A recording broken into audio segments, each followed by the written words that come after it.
Bueno, bienvenidos, bienvenidas. Hoy quiero abrir un espacio un poco diferente. Como psicóloga llevo muchos años escuchando a padres y madres de adolescentes hacerse un montón de preguntas sobre su adolescente. ¿Qué necesitan realmente nuestros hijos e hijas? ¿Por qué parece que cada vez están más lejos de nosotros y más cerca de las pantallas? Y en realidad es que muchas veces hablamos sobre los adolescentes, pero no hablamos con los adolescentes. En esta ocasión tengo un invitado muy especial. A lo mejor encuentran algunas respuestas que vuestros hijos e hijas adolescentes no se animan a contestar o ustedes tampoco han preguntado.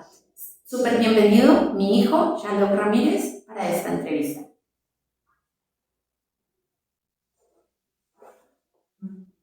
Muchas gracias por la invitación. Muchas gracias a ti por aceptar mi invitación. Y además quisiera que tengas en cuenta que, bueno, que acá no estás, digamos, como hablando en nombre de todos los adolescentes, sino que estás tú como adolescente, pero puedes servirle de inspiración a padres, madres e incluso a sus hijos e hijas a mirar un poquito más allá de lo que significa ser adolescente, cuál es tu etapa, qué son tus dudas, qué te gustaría de alguna manera como recomendar a padres y madres, en qué estoy fallando también, cositas en las que puedas sentirte honesto para contestar y en donde podamos conversar e inspirar a otras personas. Mil gracias por estar aquí.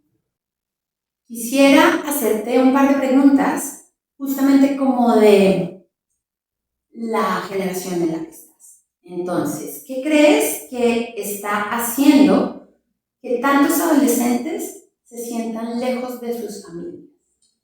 Bueno, mi punto de vista y a partir de mi experiencia, yo diría que una falta de desconexión y atención, y porque hay otras situaciones, entornos que en esos momentos se les hacen más llevaderos y más fáciles. Entonces, para lidiar con esa propia desconexión o falta de atención en casa, nos movemos a entornos donde tenemos más atención, ya sea deportes, nos centramos mucho más con los círculos cercanos de amigos, las redes sociales, videojuegos, y nos vemos a sitios donde queremos sentirnos que pertenecemos. Uy, qué importante todo este sentimiento de pertenencia, ¿no? Porque en realidad la adolescencia es esta etapa en donde estamos buscando pertenecer. Por eso mismo nos vamos con los que tienen tal peinado o con los que juegan a tal videojuego o porque algo está de moda, ¿no? Y entonces la misma adolescencia está buscando como la identidad y quiere pertenecer, no quiere sentirse excluido. Entonces, pues esto que cuentas es muy revelador. Aparte de que es muy bonito lo que dice, ¿no? Porque a lo mejor puede estar las redes súper inundadas de no, es que claro, como no está conmigo porque está solo en las redes sociales, pero tú no mencionas únicamente las redes sociales o las pantallas, también mencionas, bueno, si no me siento visto en casa o si no me siento que pertenezco en casa, puede que me vaya hacia el deporte o hacia, bueno, conductas de riesgo en realidad podrían llegar a ser, si no te sientes de alguna manera que perteneces, como lo has comentado. Si tuvieras que explicar por qué cuesta tanto conectar hoy entre padres e hijos, ¿qué dirías? A lo mejor de ambos lados, ¿no? Sí, por parte de hijo hacia visión de padre o madre, supongo que porque también es una etapa donde se intenta buscar una propia independencia y es donde puede surgir una forma más individualista de querer hacer las cosas, de tu propio espacio, empiezas a tomar tus propias decisiones, hacer el proceso de convertirte en un adulto, entonces quieres empezar a hacer todas esas cosas que antes te decían, no porque eres pequeño.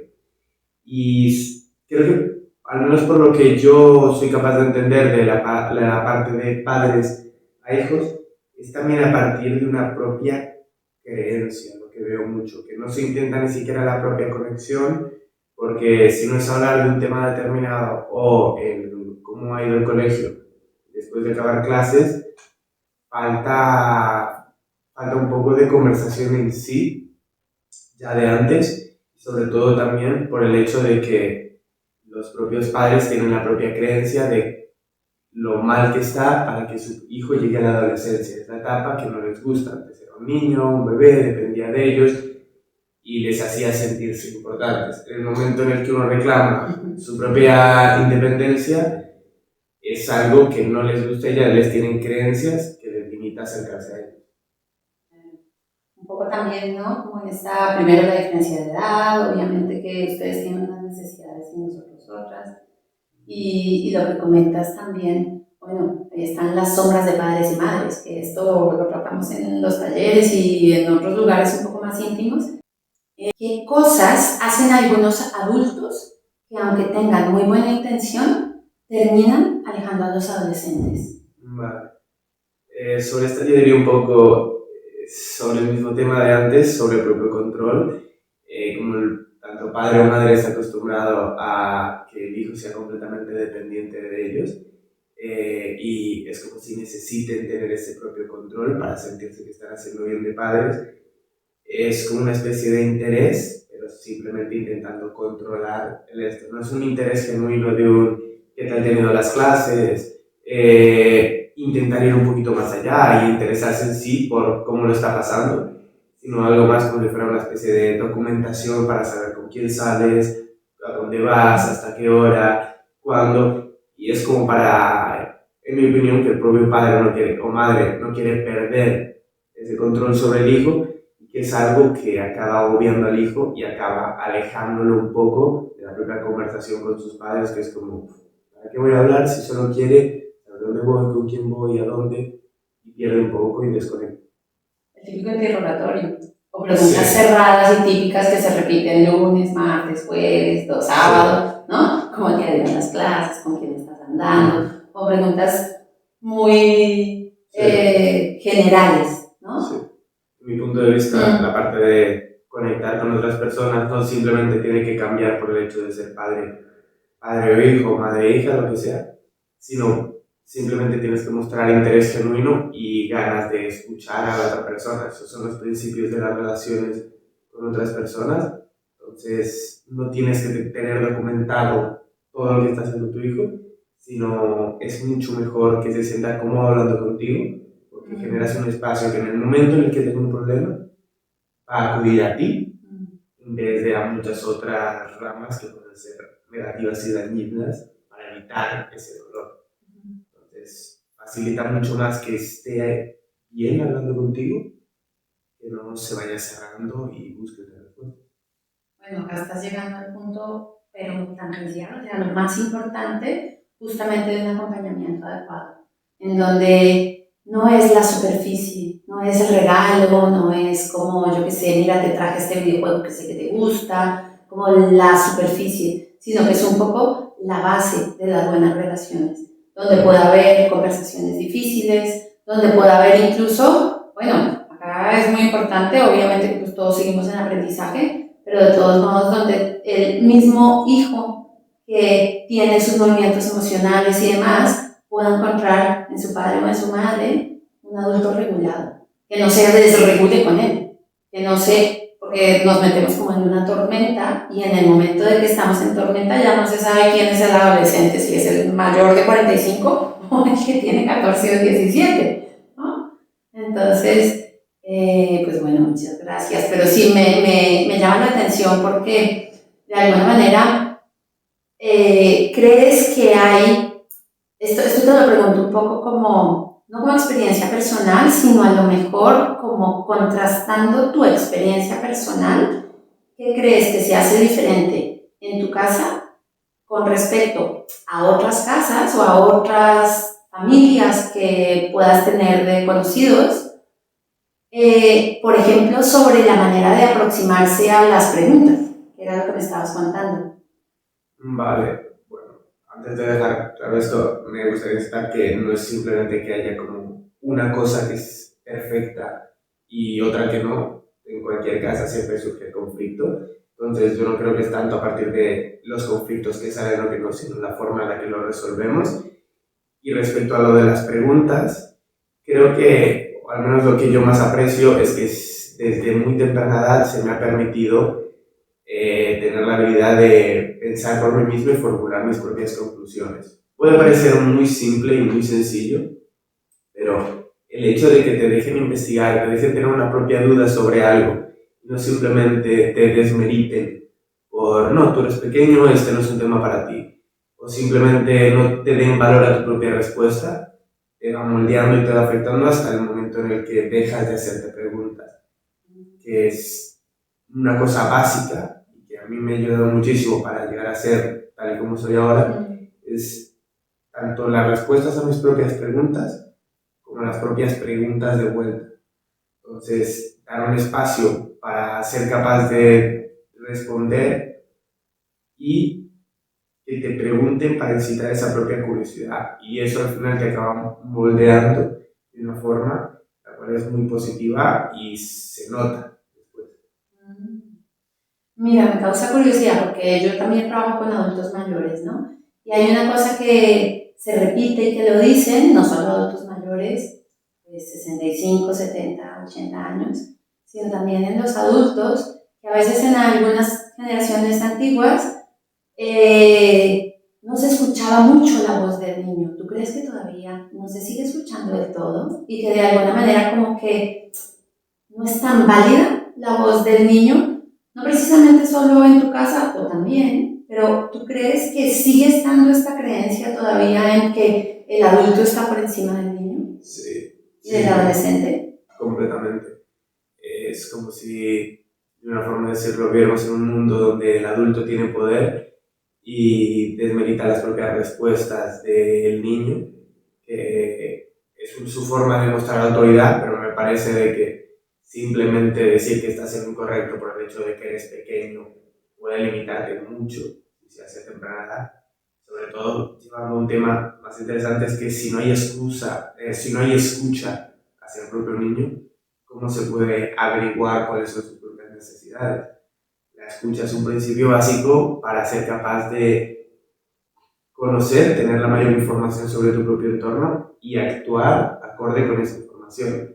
Entonces, por ejemplo, si no tienes la capacidad de escuchar a tu hijo o hija, ¿cómo crees que sabrás lo que te está pasando, los problemas que tiene, cómo solucionarlos? Escuchar es el principio básico de todos.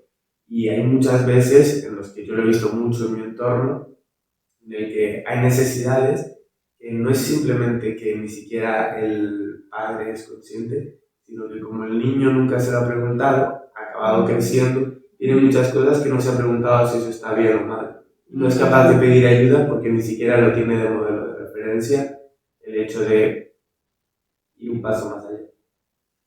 Bueno, aquí llegas a un punto también en donde es muy importante, yo creo que ahí viene una preocupación de papás y mamás, que es un poco como, ¿por qué resulta viendo estas cosas si yo le he enseñado distinto, no?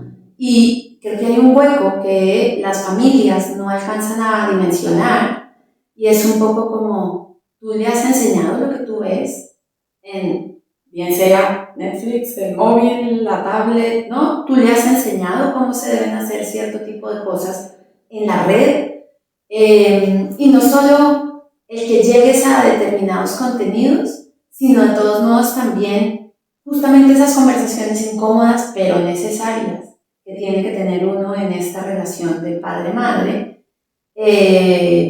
adolescente, niño-niña, ¿no? Es decir, de los temas que no se hablan, inventamos. Es decir, si yo no tengo una conversación contigo sobre temas que pueden ser muy incómodos, ¿no? Pues pornografía o consumo de drogas o cómo hablar realmente como con tus iguales o cosas así. Si yo no tengo esta conversación contigo, que sí las hemos tenido y obviamente pues que seguimos aprendiendo, tú como niño, niña y adolescente vas a ir buscando las respuestas en cualquier otro lugar. Sí, es un, al menos como, tal y como lo entiendo yo, es como un factor de autocompletar. Nosotros normalmente solemos autocompletar aquello de lo cual no recibimos más información. Entonces yo incito y motivo un poco a los padres que escuchen esto a hacer aquellas preguntas más difíciles o sacar aquellas conversaciones que pueden ser más no tan agradables, porque vas a acabar beneficiando mucho a tu hijo o hija por con el hecho de que les vas a enseñar lo que tú les quieres enseñar. No es tanto de que a ti te resulte incómodo, sino piensa que si no recibe la respuesta a través de ti, la encontrará a través de otros sitios. Por ejemplo, en distintos temas, ya sea sexualidad, etc. Si no recibe una respuesta, una conversación contigo, la va a acabar buscando en la red, en cualquier otro sitio, y puede tener una falsa creencia, porque muchas veces creemos cosas simplemente porque es así como lo hemos visto, pero ni siquiera nos lo han enseñado. Y aquí quiero cambiar un poco el punto, llevar un poco hacia la propia aspiración que tiene un padre hacia un hijo, sobre lo que quiere realmente que llegue, porque cualquier padre desea que su hijo sea lo mejor, que saque lo mejor de sí, que llegue a lo más alto. Que sea feliz. Exacto. Entonces, aquí yo simplemente me gustaría compartir un mensaje y es, por mucho que te construyas una línea, una escalera, en la cual tiene que seguir para conseguir lo que sea tu éxito, déjale experimentar y que él construya la escalera de su propio éxito, porque si simplemente lo tienes en una línea, vas a acabar haciendo que se salga, porque la propia versión que tienes tú de que es lo mejor para él, tal vez no lo es para él. Entonces, deja que se equivoque, deja que avance, oriéntalo, es la base esencial, pero deja que él mismo sea capaz de construir su futuro. Si pudieras dar un solo consejo a todas las madres del mundo para conectar mejor con sus hijos e hijas, ¿cuál sería? Bueno, uno muy sencillo. La belleza de las cosas está en su propia sencillez y no te creas que por ser sencillo va a ser fácil. Yo recomendaría escuchar y mostrar interés genuino. Es así de simple y así de complicado hacerlo, porque muchas veces damos muchas vueltas y queremos controlar muchas cosas que hagan nuestros hijos, supongo, pero lo que yo he experimentado es que cuando demuestran interés genuino por ti y tienen una capacidad de escuchar sin juzgar tus propias respuestas, porque tanto tú aprendes de él como él aprende de ti, te acaba ayudando y ahí es donde acabas construyendo una relación. Entonces yo animaría a mostrar un interés genuino por las cosas que realmente importan y escuchar tendría que ser un principio básico para cualquier relación. Y tal vez yo sumaría, ya lo digo como mamá, pero creo que es la guinda del pastel, como se dice, que uno como mamá o como papá pueda mostrarse auténtico ante ustedes. Porque a veces es como que tengo el sombrero de que soy el que estoy guiando, de que no pueden ver mis errores y ellos no van a aprender de esto, al contrario, sí pueden aprender de cuando uno se ha equivocado, de cuando uno, incluso con ellos mismos, ¿no? Porque hay veces en donde le dijiste algo que no tocaba, en donde te equivocaste, que sepas rectificar ese error, que sepas decir, lo siento, no te debía haber hablado así y quiero reparar. Bueno. Y si me hace falta añadir algo para acabar y cerrar un poco el mensaje que me hace ganas, es básicamente lo que has dicho de si tú quieres, por ejemplo, que tu hijo se muestre vulnerable contigo, sea capaz de decir cosas que ahora mismo no puede, la mejor forma es de hacerlo a partir del ejemplo. Entonces, mostrar esa parte vulnerable de que hemos cometido errores, de que ellos también han sido adolescentes en su momento, es donde realmente puedes construir una conexión. Y si no, simplemente te alejas y te lo tomas como la misma chapa que te está dando un profesor, de que hagas tal cosa. Si realmente eres capaz de mirarlos porque se dejan de su propia vulnerabilidad, eres capaz de mirarlos con ojos a igual y construir una relación sana. Bueno, muchísimas gracias. Qué maravilla poder haber compartido. Pequeño, ya ven. Gracias.